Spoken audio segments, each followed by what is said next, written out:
Welcome to Not Milk Never Milk. Subscribe if you're lactose intolerant.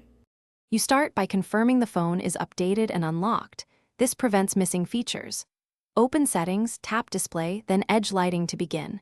You'll be asked to allow notification access, grant it now so lighting reacts to alerts. Once done, glance at available presets. You don't customize yet.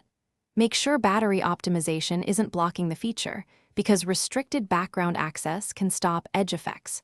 You're ready for the first customization step in the next slide. You now pick a preset or tap Create to build a custom effect so the phone reflects your personal style. For each effect, choose color, animation style, and pace. This is why edge lighting feels unique. Next, set triggers calls, messages, or specific apps so only important alerts activate it. Once set, adjust duration and intensity and define the edge area size. This balances visibility and battery. Make sure to test with one app before applying globally. You finish by tapping Preview or sending a quick test notification to confirm the effect works as expected. Save your configuration and monitor for any battery drain or conflicts with Do Not Disturb. Adjusting duration fixes most battery concerns.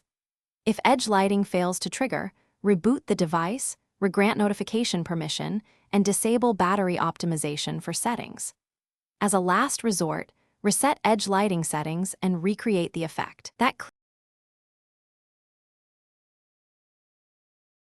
Thanks for watching. If this was helpful, leave a like and consider subscribing. See you next time.